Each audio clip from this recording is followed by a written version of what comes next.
noite. Meu pastor já orou por mim, mas eu queria fazer uma coisa um pouquinho diferente hoje. Eu queria pedir para que, porque assim, é sempre com muito temor que a gente pega o microfone na mão e vem aqui na frente. Eu acho que os músicos sentem a mesma coisa a cada domingo. Eu acho que aquele que dá aula sente a mesma coisa, porque é muito sério você falar em nome do Senhor. E requer temor, requer graça, requer amor. Mas quando você tem uma mensagem de exortação, é mais difícil você pregar. Porque quando é uma palavra de bênção, quando é uma palavra de ensino, é leve, é fácil. Mas quando você tem a responsabilidade de trazer carta a 7 igrejas, não é pregar para quem não conhece, não é falar para quem está fora, não. Essas cartas foram escritas pelo Espírito de Deus, pelo próprio Jesus, e foram entregues às igrejas através do apóstolo João. Essas cartas seriam a última oportunidade que Jesus estaria dando para cada uma das igrejas de se consertarem. Então essa noite nós temos aqui uma noite de exortação. Uma noite onde o nosso coração tem que estar aberto, porque muitos de nós, a igreja não é a C3, a igreja não é esse lugar com 4 paredes. A igreja é composta de indivíduos. Um indivíduo, 2, 3, 4 formam uma igreja. Então todos nós somos a igreja e juntos somos a igreja. Não sei se faz sentido o que eu estou falando para você. Então hoje existem muitos de nós que estão cometendo os erros que o povo de Éfeso, o povo da igreja de Éfeso estava cometendo. Muitos de nós têm se comportado aqui como os crentes da igreja de Laodiceia. Talvez muitos de nós estejamos cometendo coisas que todas as igrejas estavam cometendo errado ou até certo. Então nós vamos fazer hoje aqui, primeiro de tudo, eu vou explicar um pouquinho como é que vai ser. Nós vamos orar. Você vai orar por você, para que você essa noite ouça, não só com o seu ouvido, mas que você realmente afine o seu coração com o Espírito Santo, para que a palavra que vai ser ministrada nessa noite caia no seu coração, porque você é igreja, amém? Então essa palavra é para você e é para mim. Depois vocês vão prestar atenção, porque nós vamos fazer uma coisa um pouco lúdica aqui. Eu contei hoje com a graça e o favor de 7 de vocês que vão me ajudar apresentando as igrejas aqui. Então nós vamos trabalhar um pouquinho diferente. E eu gostaria que você pegasse a sua Bíblia hoje, pegasse a sua caneta e você fosse anotando. Nós vamos falar hoje, os textos que nós vamos falar estão em Apocalipse 2 e 3. Eu queria ter preparado um questionáriozinho para vocês, mas acabou que ontem não deu tempo e hoje não tirou a fotocópia, minha impressora não estava muito boa. Mas eu gostaria que vocês fossem grifando na sua Bíblia aquilo que você diz, puxa, aqui está dizendo para a igreja de Sardes que ela deixou o primeiro amor. Vou fazer um grifo aqui, porque talvez eu precise olhar esse ponto melhor na minha vida. Deu para entender que essa pregação ela vai ser interativa, precisa da participação de vocês 100% o tempo inteiro? Ok? Não é porque é uma pregação de exortação que vocês vão ficar com essa carinha, me ajudem.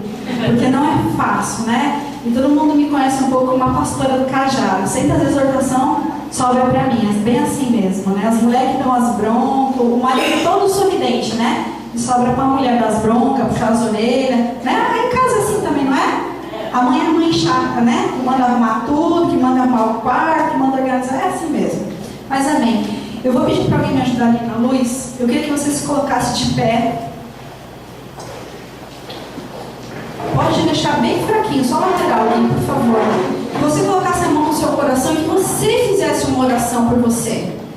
Porque eu não posso entrar agora dentro de você. Diz você para Deus o que você veio fazer aqui hoje, o que você quer e o que você se dispõe a dar. Depois eu vou orar. Amém? Amém.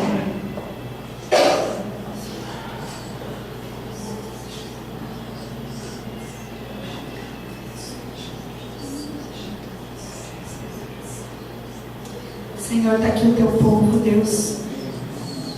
Nós temos vivido, Senhor, uma época que os nossos lábios falam de coisas que às vezes o nosso coração não está acoplado. A nossa cabeça, Senhor, ela sabe de uma coisa que é correta, mas às vezes o nosso proceder não é daquela forma, Deus. Mas eu acho que isso, Senhor, pelo que a gente vê na Tua Palavra, não é só dos tempos de hoje. Essas igrejas a qual o Senhor exorta, que nós vamos falar essa noite, elas já se comportavam daquela forma. Então, Senhor, hoje nós pedimos, ouve a oração de cada coração aqui, Pai. Cada coração aqui, Senhor, que está disposto a ouvir, a entender que o Senhor é um Deus de oportunidade. E o Senhor traz com oportunidade hoje, meu Pai, a clareza de mostrar aonde nós estamos acertando, mas aonde, Senhor, nós precisamos melhorar, meu Pai. Porque o Senhor fala claramente às igrejas: eis, é isso que eu tenho contra ti, mas também aquilo tu fazes bem. O Senhor é um Deus que reconhece, e a todas elas o Senhor deu o privilégio de ter tempo para se consertar, de ter tempo para se aprumar. E o Senhor concede uma promessa de recompensa, Deus, para cada uma daquelas igrejas. Hoje nós podemos ser uma ou outra, ou podemos estar sendo todas elas, Senhor.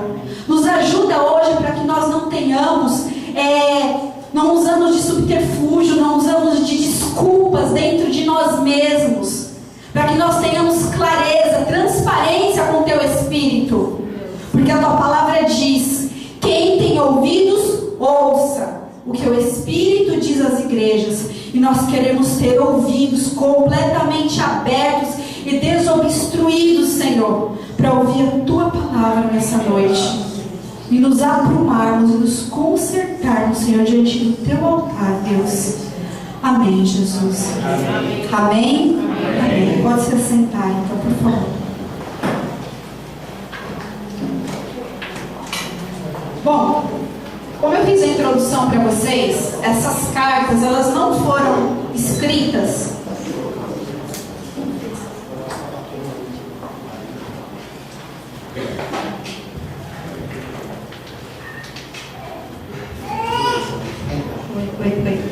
Quero o microfone que deu da chuva, gente.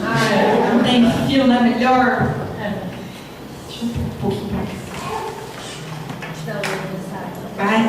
Amém. Vai à igreja, o Rafa vai gostar também. Guilherme, então? Vixe. É um, gente. É um. Tá bom, gente.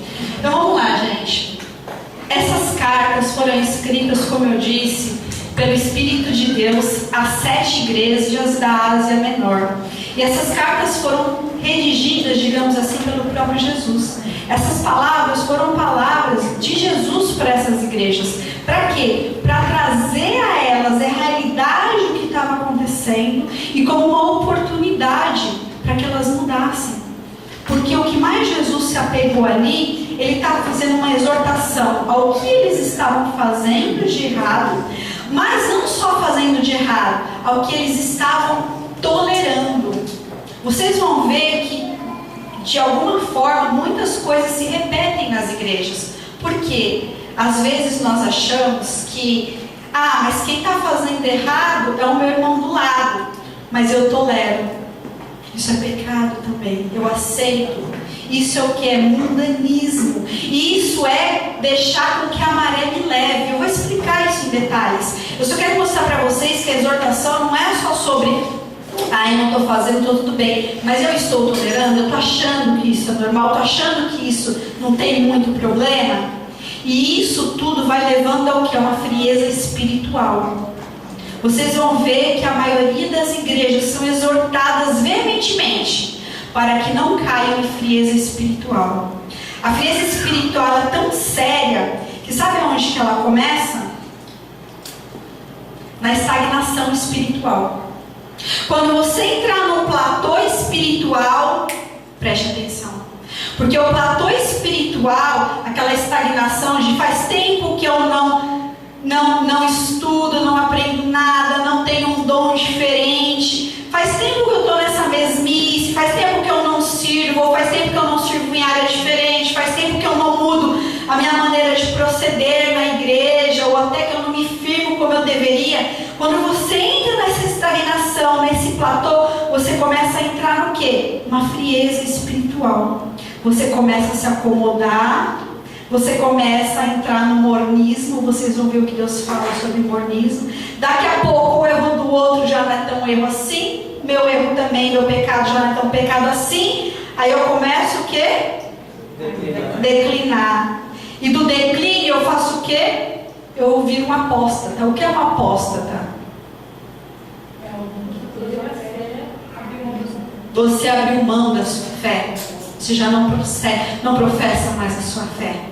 Então tome muito cuidado com a frieza, com o mornismo espiritual, com a estagnação espiritual. É uma questão de tempo. Vai te levar ao declínio e vai te levar a você largar a sua fé. Amém? Amém. Então é o seguinte, o que nós temos que Jesus faz aqui? Ele é um Deus de oportunidade.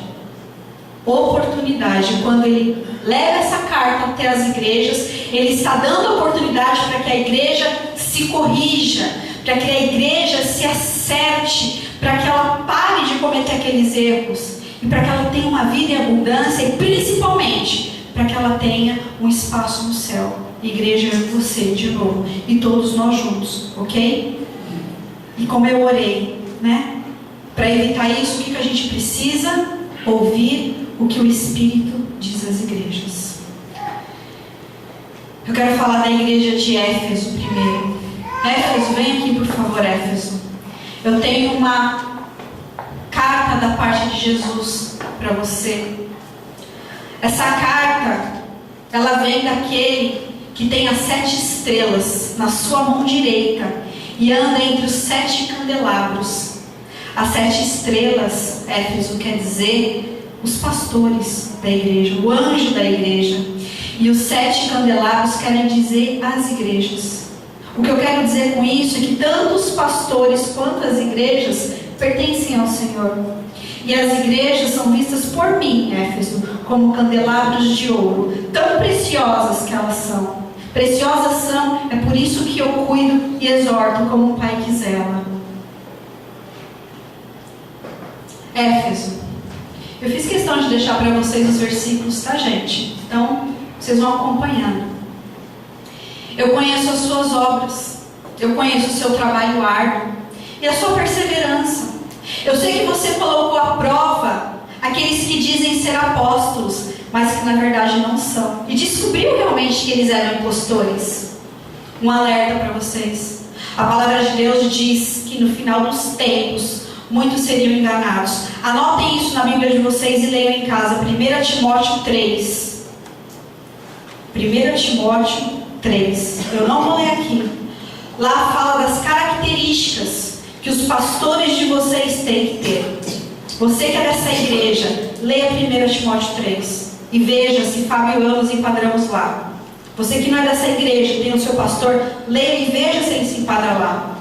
Porque são esses os atributos que homens e mulheres de Deus intitulados como sejam pastores, apóstolos, precisam ter, para que vocês saibam que eles não são impostores e estão pregando um evangelho genuíno. Amém? Amém. Você tem perseverado, Éfeso. Você tem suportado sofrimentos por causa do meu nome e não tem desfalecido. Isso me alegra. Quando você é ridicularizada na escola, mas você persevera. Quando você no seu trabalho ela é cutucada porque você não mente nem ao telefone, você me alegra.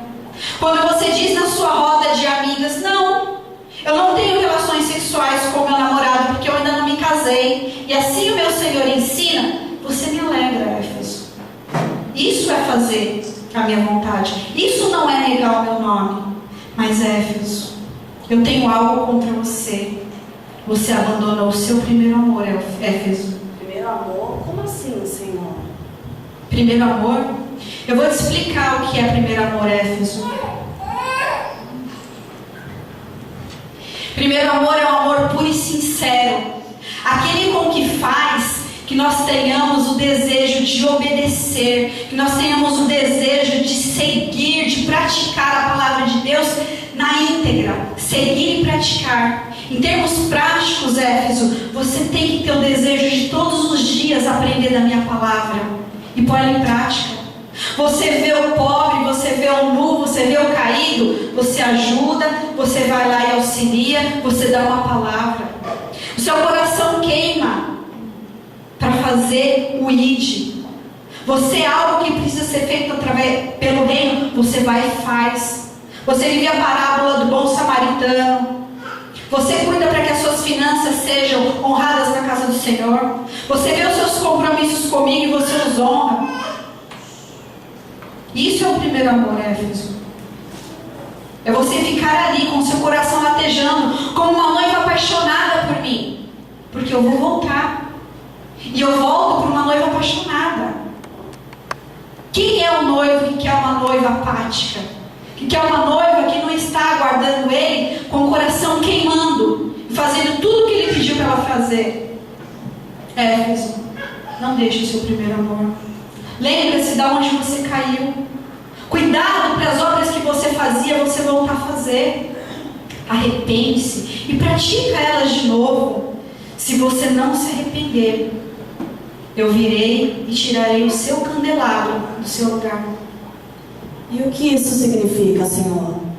Significa, igreja, que se vocês deixarem o seu primeiro amor e não fizerem as coisas com intensidade, com integridade, na íntegra, não é com honestidade não, é integralmente de completos, vocês não herdarão o reino dos céus. Sim, não basta estar na igreja. Eu preciso viver no primeiro amor. Vocês não herdarão. Eu terei que tirar o candelabro do seu lugar. Sabe por quê? Eu não faço isso porque eu quero. Não, eu fiz o céu para vocês. Eu não desejo fazer isso. Por isso que eu estou exortando. O meu reino é para vocês. Mas eu sou santo e justo. E eu não poderei deixar você entrar se você não se arrepender e mudar a maneira como você se porta. Porque eu preciso de pessoas apaixonadas. Eu preciso de pessoas que queiram morrer pelo meu nome. Eu preciso de pessoas que entendam que nesse minuto há muitas pessoas morrendo sem me conhecer. E que eu já voltei à terra, eu já vim à terra. O meu espírito está lá. Mas eu não tenho mais boca. A minha boca é sua, Éfeso. Quem está nos hospitais estão ouvindo você pregar? Você tem ensinado acerca do meu nome? O que você tem feito, Éfeso? Antes você se ajoelhava e orava e clamava. E hoje, Éfeso? Volta ao teu primeiro amor, Éfeso. Tem uma coisa boa que você faz. Você odeia as práticas dos nicolaítas, como eu também os odeio. Como eu também odeio. Os nicolaítas me passam de controladores e manipuladores que ensinam coisas contrárias à minha palavra e levam o meu povo a fazer o que é errado. Éfeso, eu sou um Deus justo, e se você permanecer, se você perseverar, ao vencedor eu darei o direito de comer da árvore da vida que está no paraíso de Deus. Sabe quem é o vencedor, Éfeso? É aquele que em meio às tribulações, que em meio às dificuldades, ele vai adiante. É aquele que vai na contramão do mundo. É aquele que é um mártir. Porque todos pensam que mártires são aqueles que morrem, literalmente, pelo meu nome. Mas você é um mártir todos os dias, quando você nega o pecado e quando você me escolhe. Isso é ser um mártir. Ou nós vencemos o mundo e vencemos o pecado e Satanás, ou ele vai vencer vocês. Não há grupo neutro. Não há empate. Nessa disputa só tem um vencedor. E a árvore da vida, Éfeso, ela estará na rua principal da cidade do céu, da Canaã celestial. Ela gerará frutos. E dela, apesar de ter um corpo glorificado, você comerá e se saciará.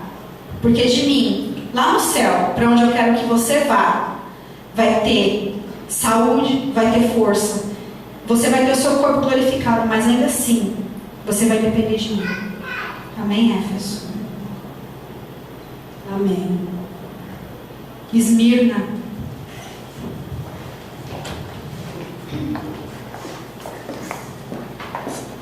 Esmirna, eu sou o primeiro e sou o último. Eu sou o que morreu e tornou a viver. Eu sou o alfa e o ômega. Antes de mim nada tinha, depois de mim nada virá. Eu venci a morte. Eu vou falar o que eu tenho a teu favor, o que eu tenho visto. Eu tenho visto as tuas aflições, eu tenho visto a tua pobreza. Mas na verdade você é rico, Esmirna. Como assim, Senhor, sou rico se não possuo posses? Esmirna, as posses de um cristão não está na sua condição econômica, não está no dinheiro que ele tem ou nos bens que ele possui. O homem que tem muitas posses, muitas vezes ele confia na força do seu braço ou naquilo que as suas posses podem lhe dar o conforto. Você não, Esmirna. A sua situação econômica ela realmente não é favorável, mas a sua situação espiritual ela muito me agrada. Você é riquíssimo espiritualmente, porque você me ouve, você me entende, você pratica a minha palavra. Você, apesar de ser uma igreja que está aqui na Ásia Menor, você vive como a igreja dos apóstolos, como Atos 2. Por favor, outro texto, anotem. Atos 2, para vocês lerem em casa e meditarem como que era a igreja original, como nasceu a igreja.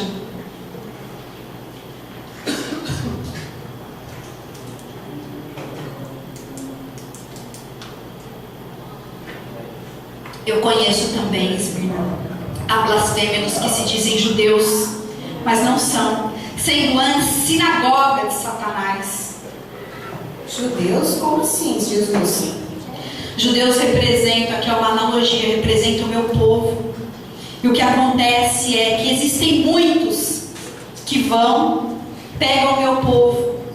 Eles fazem ensinos, nas sinagogas eram os lugares que havia o ensino da palavra de Deus. Só que ao invés de ensinarem a palavra de Deus, eles ensinam as próprias palavras do diabo, palavras torpes, palavras que deturpam a verdade do que eu quero para a minha igreja.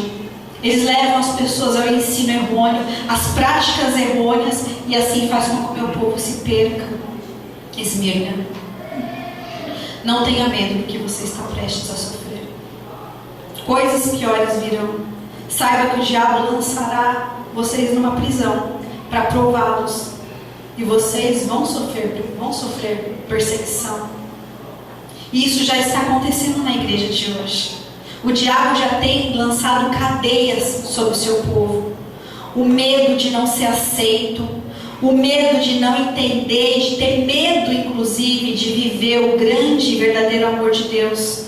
O medo das pessoas de não terem uma fé suficiente para agradar a Deus. O medo de performar ou não o amor digno. E não é assim. O amor de Deus não é performance. Hoje você precisa ir na contramão do mundo. Não se preocupem com isso. E vocês vão ser perseguidos pelo meu nome mesmo. Mas permaneça firme. Persevere. Porque no final, se você for fiel até a morte, eu vou lhe dar a coroa da vida. O vencedor de modo algum sofrerá a segunda morte. Sabe isso que significa, Esmirna? Essa segunda morte é uma morte eterna. Todos nós passaremos, todos vocês passarão por uma morte física. Mas escolham não morrer a segunda morte. A primeira morte é a morte física, a segunda morte é a morte espiritual. Se nós morrermos com Cristo, nós teremos vida eterna e não morte eterna. Então o vencedor ele não vai experimentar de morte eterna. E eu vou dar para você uma coroa da vida. Sabe o que significa essa coroa da vida? Se você perseverar, se você suportar a perseguição, você vai ter essa recompensa espiritual, que é o que é chamada coroa da vida. Há outras coroas que eu darei.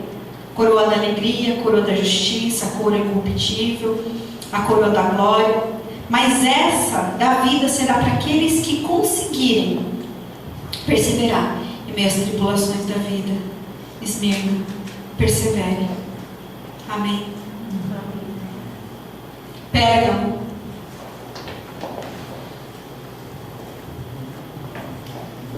Essa palavra Pérgamo vem daquele que tem a espada afiada de 2 gumes.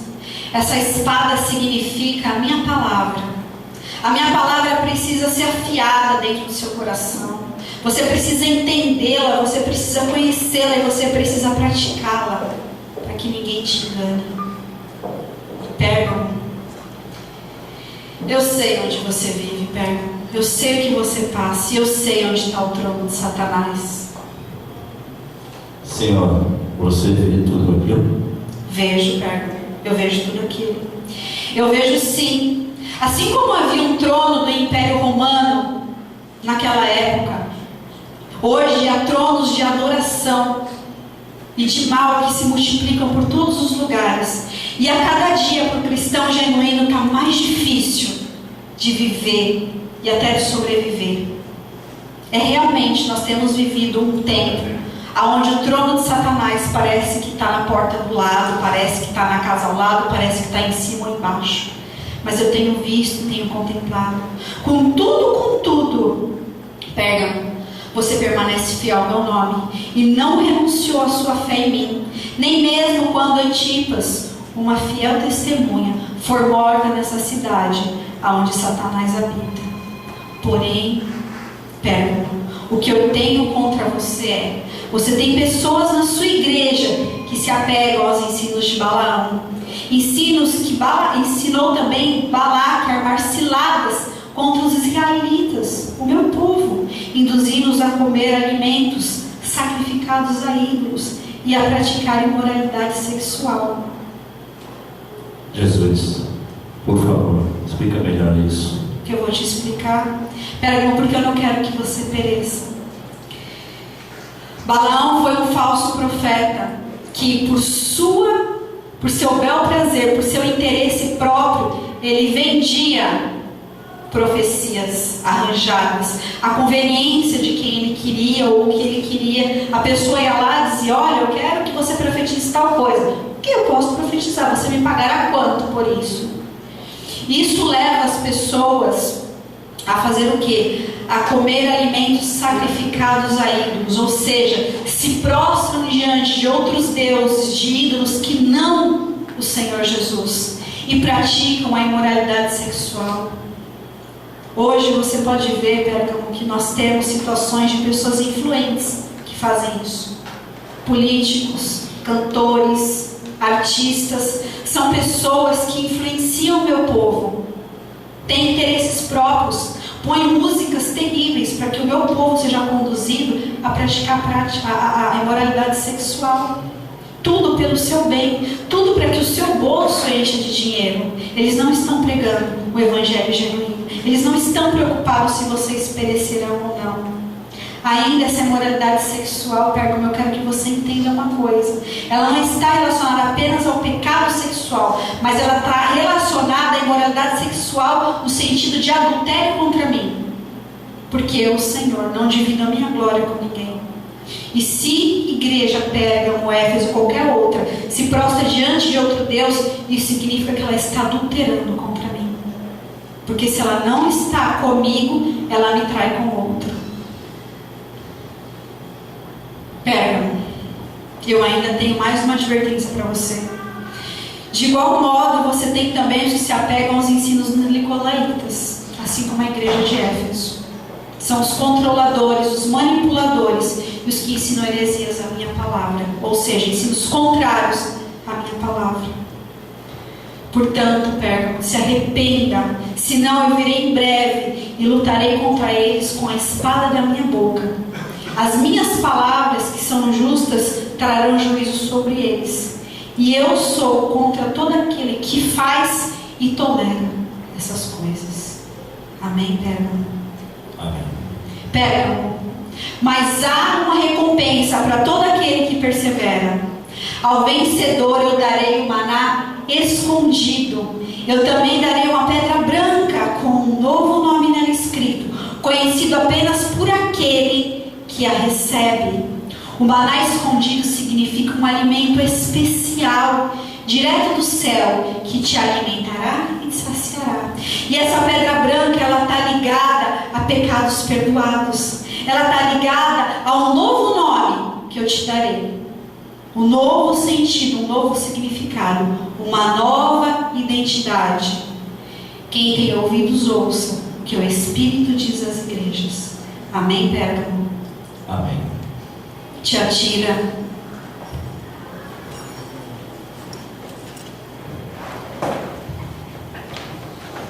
A palavra Tiatira vem do Filho de Deus, cujos olhos são como chama de fogo e os pés como bronze reluzente.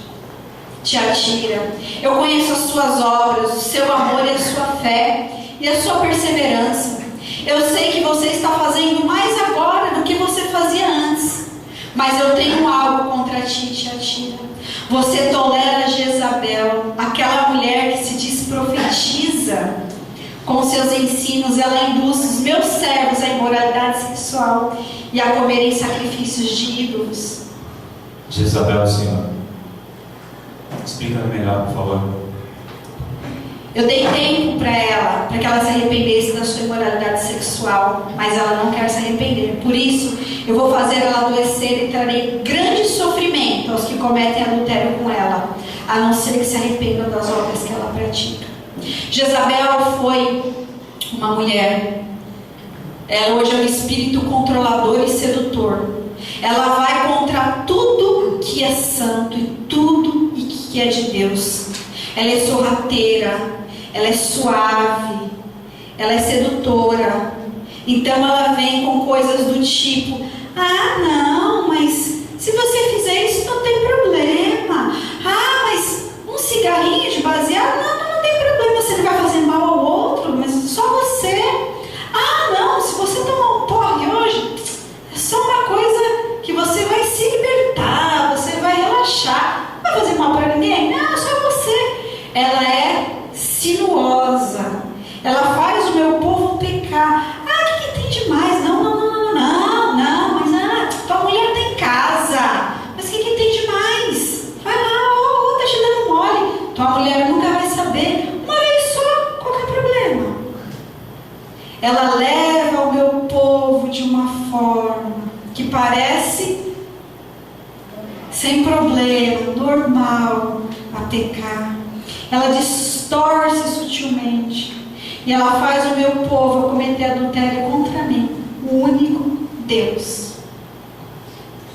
Eu matarei os filhos dessa mulher. Todos aqueles que fizerem o que ela faz, todos aqueles que se considerarem baixo dos ensinamentos dela, diz a palavra do Senhor, o Senhor não deixará viver. Então todas as igrejas, não é o povo do mundo, saberão que eu sou Deus, que sondo mentes e corações, e retribuirei a cada um de vocês de acordo com as suas obras. Vocês entenderam essa parte? Nós vamos entrar um pouquinho mais profundo. Mas Tiatira, tem pessoas lá que não estão seguindo a doutrina dela e não quiseram aprender essa doutrina. Como eles dizem, são os profundos ensinamentos de Satanás. Então não vou pôr mais carga sobre vocês.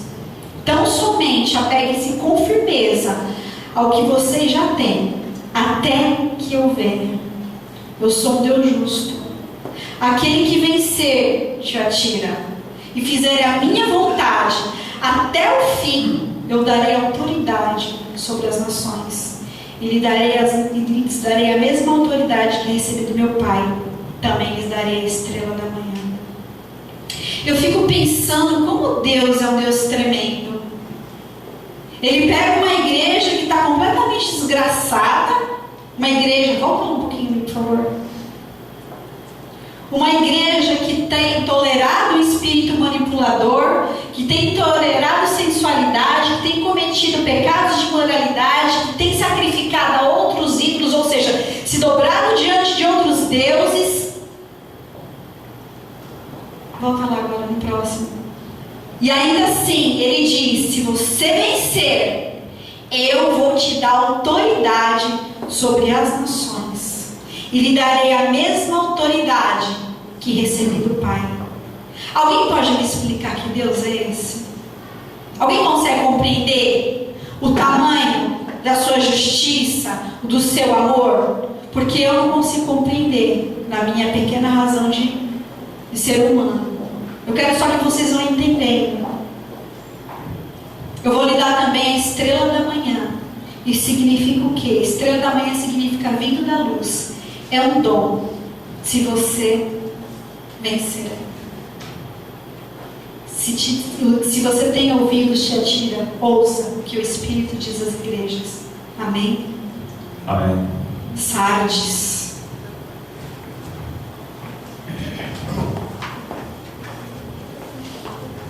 Sardes, quem te fala, tem os 7 Espíritos de Deus e as 7 estrelas. As 7 estrelas nós já aprendemos essa noite o que significa? Os pastores. Os anjos, as igrejas. Os pastores. E os 7 Espíritos de Deus, como assim? Até agora era a Trindade, um Espírito, como 7 Espíritos? Abra lá bem rapidinho, Isaías 11, 2. Não tem problema. Vamos lá. Nós estamos falando o Espírito de Deus, a Trindade, Deus Pai, Deus Filho, Deus Espírito Santo. Então nós estamos falando da terceira pessoa da Trindade, amém? Há 7 Espíritos no Espírito de Deus. Está dizendo aí o que? Repousará sobre ele o Espírito do Senhor, o Espírito de sabedoria, o Espírito de entendimento, o Espírito de conselho, o Espírito de fortaleza, o Espírito de conhecimento e o Espírito de temor do Senhor. Amém? Amém. Bateu aí? Bateu. Isaías foi escrito quantos anos antes de Apocalipse? Eita, muitos anos. Mais até. Eu não fiz essa pesquisa, mas mais. Tá? Então vamos lá?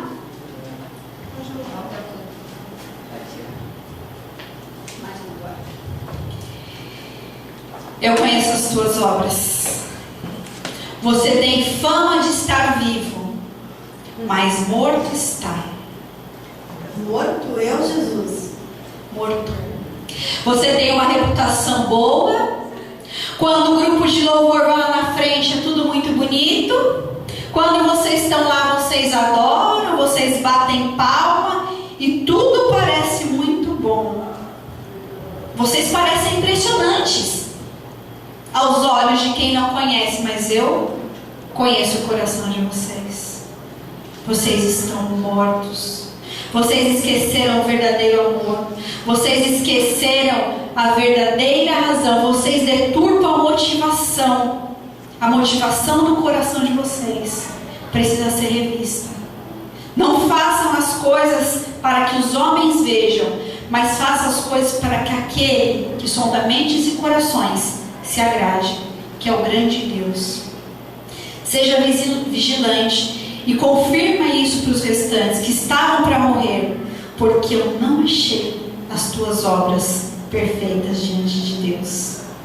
Minhas obras imperfeitas? Explica melhor isso para que eu possa melhorar.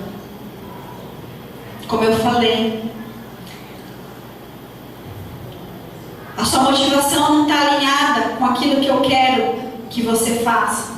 Você honra homens, mas não me honra. Você canta músicas aqui que na verdade você não vive. Você não honra os teus compromissos comigo e nem com a igreja. Você não prioriza, a tua vida não tem na verdade prioridade. Quando você faz as coisas, você faz murmurando, mas não para que homens ouçam, mas eu estou ouvindo. Você não entrega o seu coração, você não entrega o seu dinheiro, você não entrega os teus sonhos e a tua alegria. Você não se incomoda porque está perdido lá fora. As tuas obras não são perfeitas, Sardes. Você precisa entender que você não tem que ter obrigações para comigo. Fazer parte da minha família, me servir, ajudar com que o reino cresça, não pode ser uma obrigação. Precisa ser um privilégio. Você precisa entender que isso é um privilégio. Lembra-te, pois, do que tens recebido e ouvido, e guarda, e arrepende-te. Mas tem ainda em Sardes algumas poucas pessoas que não se contaminaram suas vestes, e comigo andarão de branco, porque são dignas disso. Sardes, se você se arrepender e se você vencer, Sardes, eu vou te dar vestes brancas, e de maneira nenhuma eu vou riscar o seu nome do livro da vida. Eu confessarei o seu nome diante do meu Pai e diante dos anjos. Sabe o que significa, Sardes? As vestes brancas? Significa que eu estou chamando a igreja à santidade, a andar comigo e a me ver. Porque sem santidade ninguém verá ao Pai. Quando eu digo que de maneira nenhuma eu riscarei o seu nome do livro da vida, significa que ele está escrito lá. Mas você pode perder. Salvação não é uma vez salvo e para sempre salvo. Não. Eu não quero isso. Eu não estou dizendo aqui que eu torço por isso, não. Eu morri para que você viesse para o céu comigo. Mas eu preciso que você entenda que eu quero que você viva comigo todos os dias da sua vida, de uma maneira integral, de uma maneira disposta, de uma maneira que me honre, com os teus lábios, com os teus pensamentos, com aquilo que podem ouvir da tua boca, o que não podem ouvir, porque eu conheço tudo. Amém, Sardes? Amém. Filadélfia.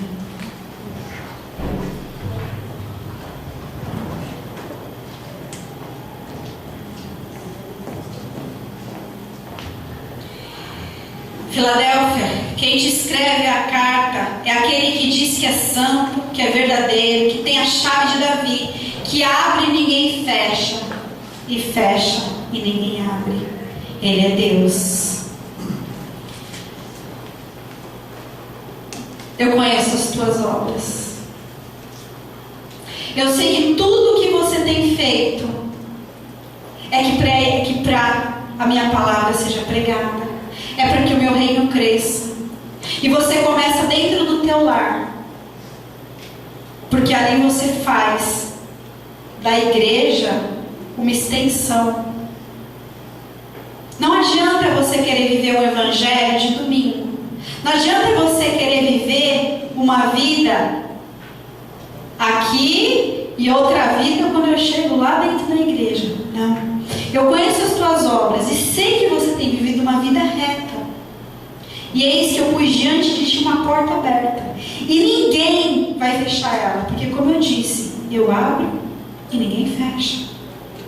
Mesmo você tendo pouca força, você guardou a minha palavra e você não negou meu nome.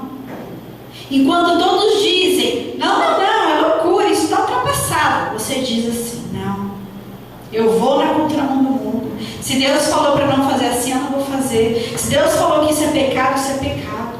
Eu não vou trapacear, eu não vou desonrar, eu não vou ludibriar, eu não vou fofocar, eu não vou fazer isso, eu não vou fazer aquilo.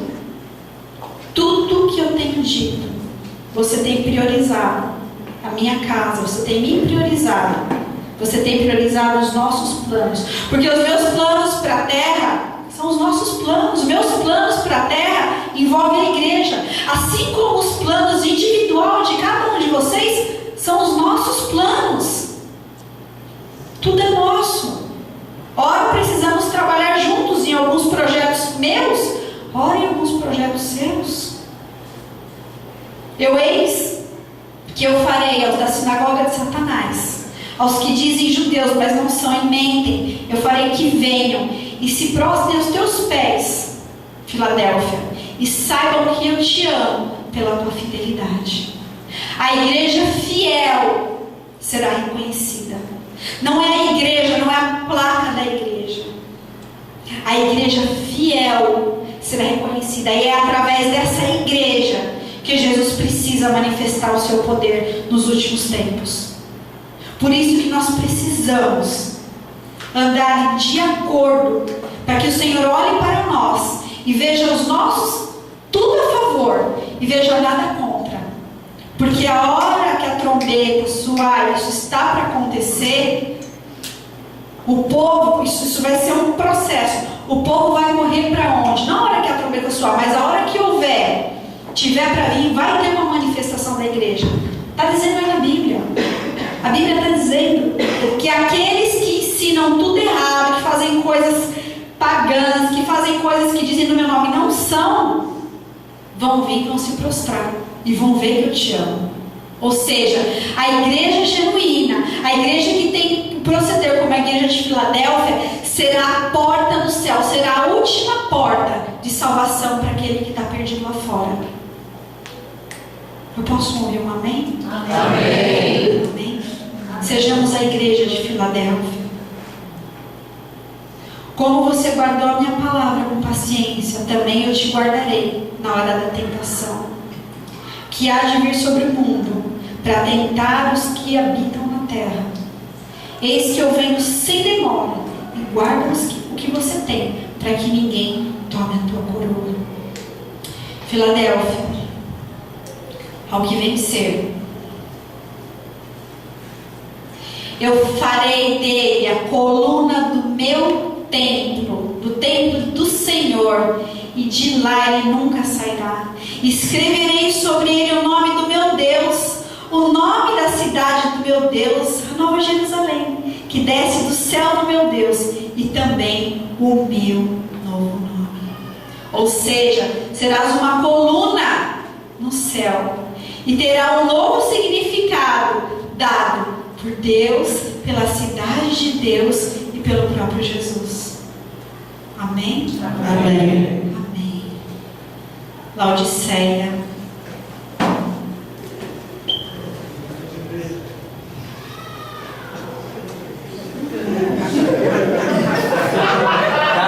Já sabe.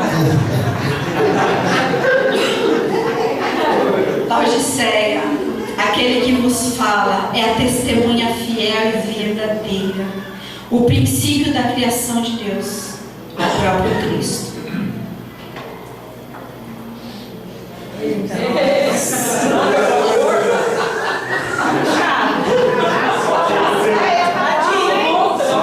Não tem nada a ver com a pessoa, hein, gente? É sério isso, não tem nada a ver com a pessoa. Mas se eu fosse ela, você Aleluia. Por que não deu Filadélfia pra ele? Porque a Filadélfia era tua filha.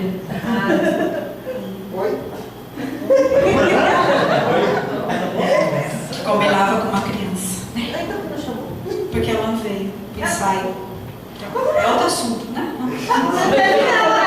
Conheço as tuas obras, que não és frio e nem quente. Quem dera se você fosse frio ou morno, porque assim, quando é morno, não é frio nem é quente, porque você é morno, eu vou te vomitar da minha boca. Como assim, Senhor? Eu sou morno? Você é morno. Você é morno, Laodiceia. Sabe o que quer dizer uma igreja morna, Laodiceia? Sabe o que quer dizer, igreja, quando o Senhor nos vê como uma igreja morna? Eu vou voltar um passo. Quem aqui gosta de contar alguma coisa para alguém que fala, você conta uma bênção, cara, a expressão dele é assim. Você conta uma desgraça, a expressão dele é assim. Você conta algo ruim, a expressão dele é igual. Uma pessoa apática. Quem gosta de conviver com uma pessoa apática? Ninguém gosta. Ninguém gosta. Quem gosta de pessoas indiferentes, que não se importam se você está vivendo o momento mais crítico da sua vida, ou se você está vivendo o momento mais eufórico dela? Porque quando a gente está numa situação terrível, a gente não quer falar para todo mundo, mas a gente precisa falar para alguns, né? Os mais chegados. Mas quando a gente está em euforia, a gente quer contar para todo mundo. Quem gosta de pessoas indiferentes? Pessoas que não se importam? É uma pessoa morna. E o que é uma igreja morna? O que é um cristão morno? É aquele que vem à igreja, mas ele não tem vida com Deus. É aquele que algumas coisas ele segue e outras nem tanto. Ele vive o evangelho um pouquinho de self-service, sabe? Tem lá tudo pra ele. O que ele faz? Se eu quero, não, isso aqui eu não quero, não. E se eu gosto, não, isso aqui eu não gosto. Isso aqui dá pra mim não. Não. Deus me ama do jeito que eu sou. Fábio e a Dani vivem dizendo lá que não tem amor de performance. Glória a Deus. Então eu não preciso de tudo isso aqui não. Se danem, hein? Não vão pôr culpa em nós não, viu? Não pôr culpa em nós não. E nem segura na barra da saia, da calça. Jesus voltar, não quer ninguém segurando aqui não. Pelo amor de Deus. Tem intimidade com Deus, tem relacionamento com Deus. Não enterrar os dons e não enterrar os talentos. Tem muita gente dentro da igreja que adora chegar no domingo, sentar na cadeira, mas que a cadeira tem até o formato das costas do bumbum dele, né? Por favor, que ninguém me peça nada. Quando ele pede, abraça o vizinho. E abraça o que está mais perto, que ele conhece. Que é para não ter nem o trabalho de sair lá, falar com alguém que chegou agora, ou com aquele irmão que de repente, né? Sei lá, a gente às vezes se esbarra, dá uns desencontros aí. O cara às vezes tem um dom lindo. O cara sabe falar com pessoas. Ou o cara é hospitaleiro. Ou o cara toca. Mas sabe o que ele faz? Ele enterra tudo.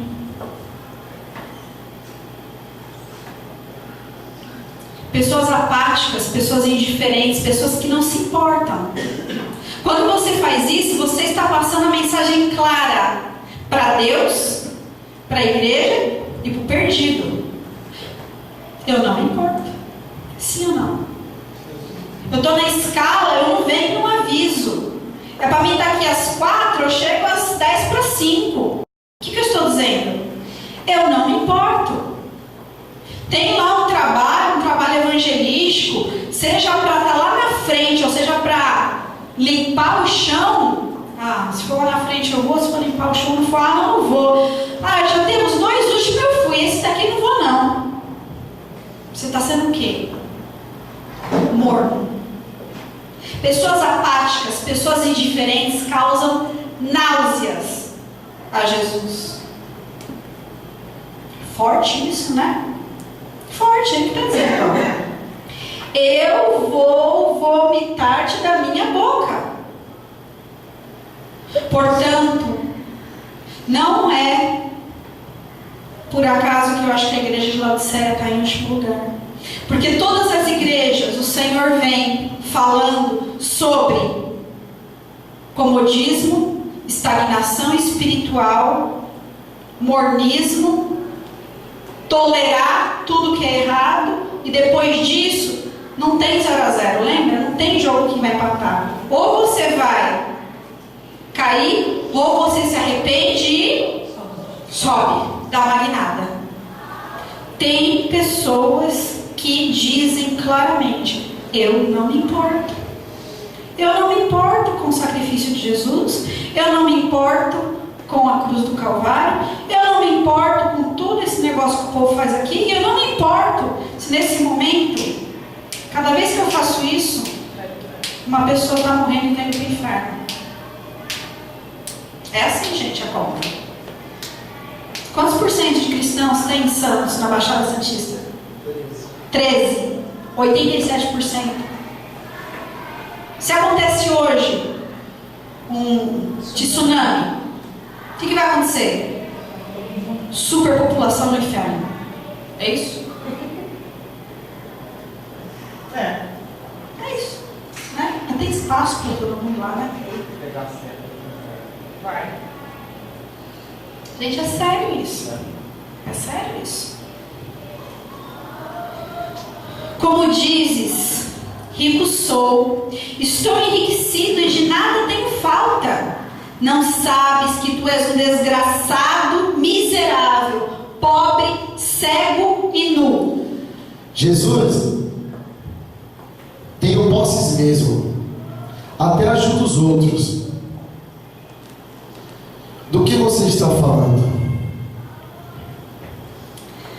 Laodiceia é uma igreja rica. Era uma igreja que ajudava muitas pessoas, provavelmente. Que tinha possivelmente um templo bonito, que tinha instrumentos de ponta.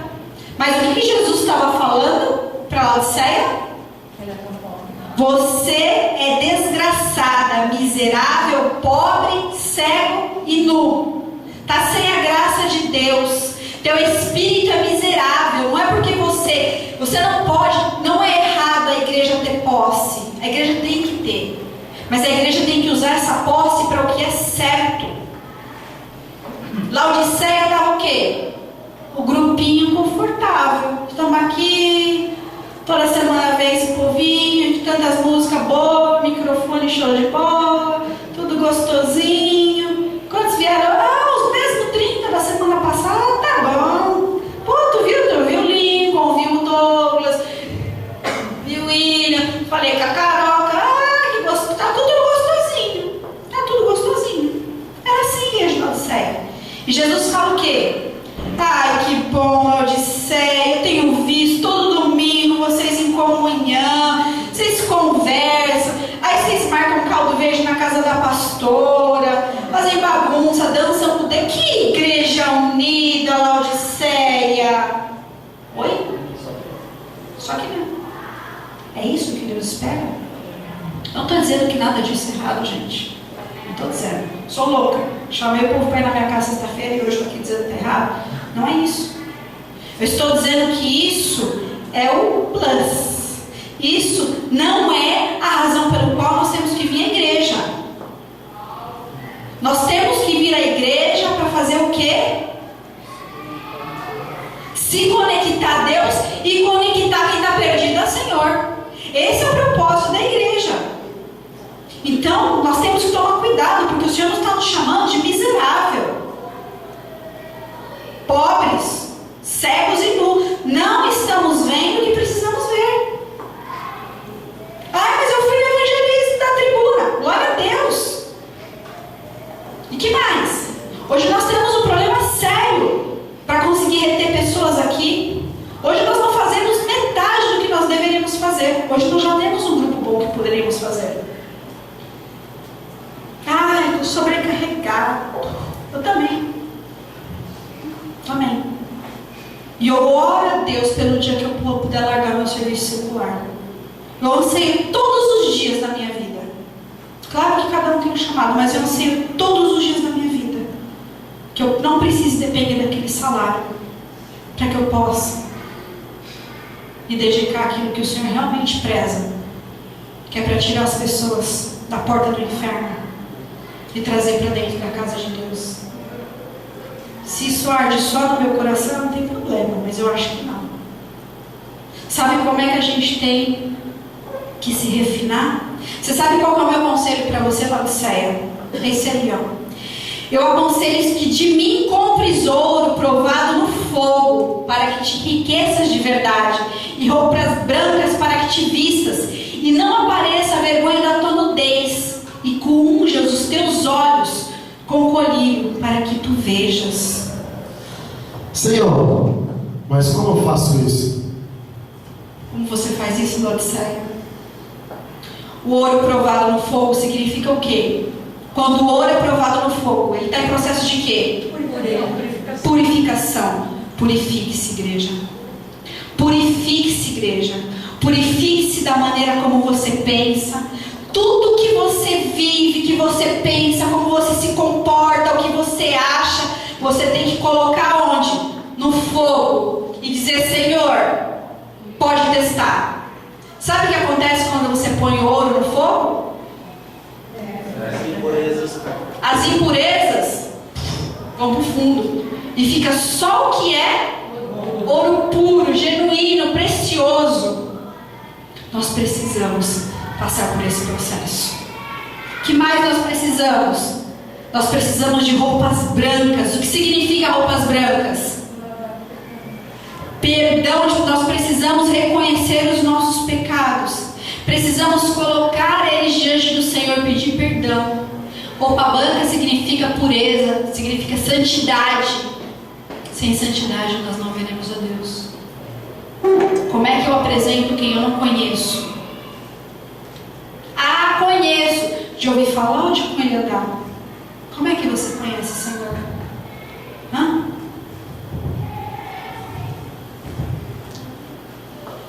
Para que não apareça a vergonha da tua nudez.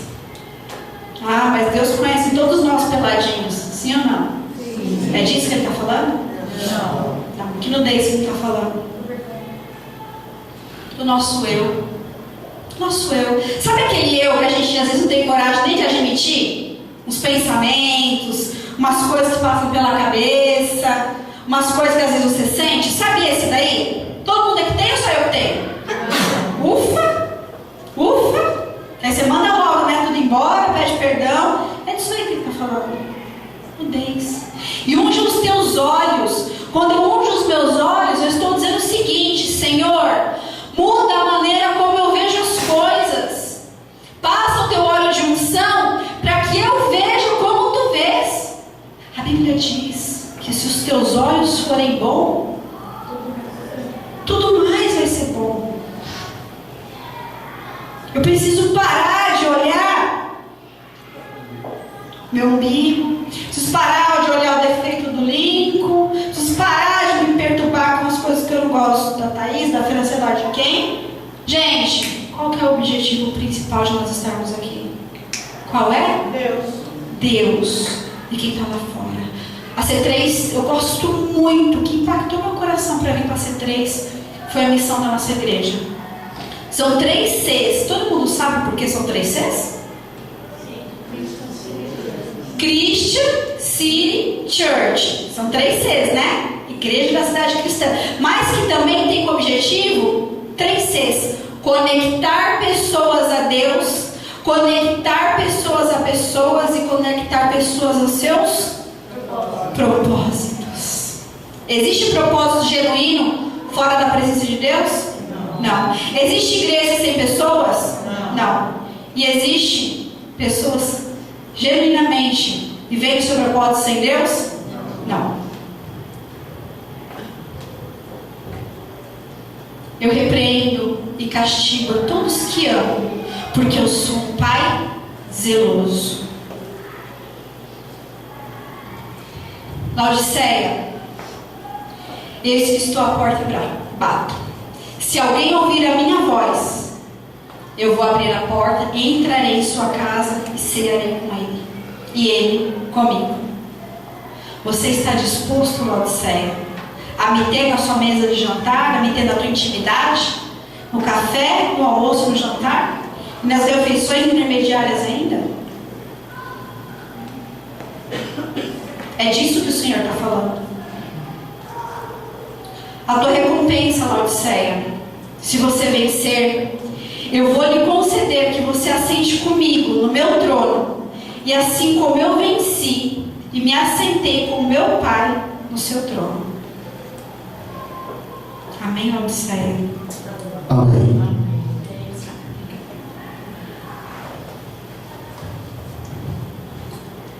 Palavra dura? Um pouco? Um pouco. Eu queria deixar hoje uma coisa diferente. Eu queria deixar aberto. Alguém tem alguma pergunta para fazer sobre isso? Eu quero que faça. Às vezes a gente tem um espaço, hoje a gente tem um pouquinho de tempo. Antes de eu fazer a ministração final, alguém quer fazer alguma pergunta acerca disso? Pode fazer. É fácil O quê? cumprir esses propósitos todos do Senhor. A Fran está perguntando se é fácil. O que vocês acham? Não. Não é fácil. Mas é impossível? Não. O que precisa para conseguir? De força. A coisa principal que vocês precisam sair daqui cientes e certo é: eu não posso ficar na zona de conforto. Se eu estou na zona de conforto, se a palavra de Deus não está me desafiando, eu estou estagnado espiritualmente. Eu estou com uma tendência muito séria a estar morno. Estou morno e daqui a pouco eu estou apostasando, eu estou deixando para trás. Tem pessoas aqui dentro que têm ministérios que estão enterrados. Tem pessoas aqui dentro que têm talentos. Tem pessoas aqui dentro que não querem nem cutucar muito. Ai, se eu cutucar muito, vai aparecer mais coisa para mim fazer. Pois é. Sabe o que a Bíblia fala? Grande é a colheita, mas poucos são os ceifeiros. Olha que coisa triste. Gente morrendo de fome. Você tem uma lavoura inteirinha pronta para ser colhida e não tem gente para colher comida para dar para quem tem fome. Gente, isso é louco. Ou só na minha cabeça que isso é louco? Hã? A gente se indigna às vezes nas escolas aí do Nordeste. Sacas e sacas de comidas estragam. Ah, não chega comida na África que a ONU mandou, que não sei quem mandou. Gente, é pior do que isso que a gente faz. É pior do que isso. Se uma pessoa morrer de fome, é triste. Eu estava ouvindo semana passada, eu até desliguei o rádio. Eu não sei quantas crianças, não sei se foi o Fábio que pregou, quantas crianças morrem de fome por dia. Eu não sei que falou isso. Uma a cada 10 segundos. Uma a cada 10 segundos. Não é possível uma oração de ninguém doa aqui. E quantas pessoas morrem sem Jesus? Porque nós temos. O celeiro está cheio, a lavoura está cheia e a gente não se dispõe. Meu Deus, como é que é isso? Eu tenho que morrer para mim, sim, Fran, é assim a vida. Você acha realmente, vou falar um pouco de Dani, que eu moro aonde eu queria morar hoje? Eu faço exatamente o que eu queria fazer? Não. Mas eu norteei a minha vida pelas coisas de Deus. O resto é resto. Ele sabe que eu não conseguiria fazer missões na África. Eu preciso de condições mínimas, eu preciso de um chuveiro quente. Não tenho condição de tomar banho frio todo dia. Tem gente que consegue. Tem pessoas que têm outro tipo de chamado. Mas eu consegui abrir mão de todo o resto da minha vida para nortear minhas coisas pela palavra de Deus. É aqui que o Senhor quer, Senhor? Como é que é? E tem um monte de gente aqui dentro que já fez isso. Eu não vou citar um ou outro, porque eu vou estar, né? Mas quando você toma um passo de decisão integral, Senhor, não self-service, não conveniência, é integral. Não estou dizendo de um tempo, às vezes tem um tempo na vida da gente que a gente está super tumultuado no trabalho. Cara, tu tem que focar no teu trabalho, senão você vai ser mandado embora. Não estou dizendo para você abandonar tudo. Tem hora que você está com um neném pequeno em casa, então você tem que dar aquela atenção, né? Mas por favor, faça o que você pode fazer. Não se limite. Entenda que é chegado o final dos tempos, gente. É chegado. Hoje Deus nos deu a oportunidade de sermos alertados por Ele do que nós precisamos mudar. Eu espero que você tenha feito o que eu falei. Se não, na sua casa, gasta ali um tempinho, gasta, não investe. Apocalipse 2:3 fala das 7 igrejas. Deixa eu ver, Senhor, o que eu já estou no meio no amarelinho, de bom, né, no verdinho, e o que está no vermelho, no laranja, precisando de atenção. E vou trabalhar nisso. Pode falar, né? Eu tenho uma dúvida com relação ao pecado da igreja de Pérgamo, que eles toleravam o pecado. A gente não fala para as pessoas, venham como está, e aí, tipo... se eu fosse não tolerar o pecado das pessoas, eu não teria nenhum amigo, por exemplo, entendeu? Eu me preocupo um pouco com isso, porque a gente não tem que amar o pecador. É complicada essa relação para mim, assim, de amar as pessoas e são meus amigos, ou mesmo se eu for falar para eles, não tolero isso que você faz, eles não vão ser meus amigos, entendeu? Ele estava falando aqui para as pessoas que eram da igreja e para as pessoas que eram fora da igreja. Da igreja. Então não estava falando dos teus amigos, eles não são da igreja nenhuma. Eu vou dar um exemplo claro do que é aqui, tá? Dá um exemplo claro. Volta lá na igreja de Pérgamo, por favor. Você tem aí pessoas que se apegam aos ensinos de Balaão, que ensinou Balaque a armar ciladas contra os israelitas, induzindo-os a comer sacrifícios a ídolos e a praticar imoralidade sexual. Então, Douglas, se liga. Tem uma palavra pra gente ir. Eu vou falar com a Regiane. Regiane, se liga. O Douglas vai viajar, vai ficar um mês agora, ele não vai saber. É um negócio lá no Guarujá que é bem novo. Ninguém vai ver a gente no Guarujá, Regiane. O que tu acha? Agora já era dele. Em seu lugar. Hein? Mas vocês percebem? Vocês percebem? Outro ponto. Não, eu gosto de Deus, adoro Deus. É verdade. Mas a hora que tem uma dividida, penso e não escolho. Não priorizo Deus, não priorizo a casa de Deus, não priorizo as outras coisas. Convém, né? Que convém. Né? Aqui tem N exemplo, eu não quero dar porque a gente. Eu estou falando que eu não posso numa reunião de família, não estou falando isso. Daí tá pelo contrário. Não estou dizendo isso. Mas existem situações e situações. Então por isso que eu não quero entrar no exemplo aqui de nada. Mas quando eu entro numa dividida, se eu entrei numa dividida, se eu tiver que pensar, já tem um problema aí. Se eu tiver que pensar qual eu escolho, já tem uma dividida aí.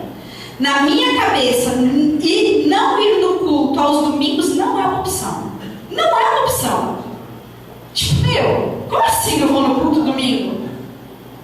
Não é uma opção. Se para você é uma opção, se tem mais para você uma opção, é uma revisada que você precisa, né? Como eu disse, a última palavra lá de Odisseia, para Deus trocar a maneira como você vê as coisas. Entendeu, né? Podemos orar? Vou pedir para você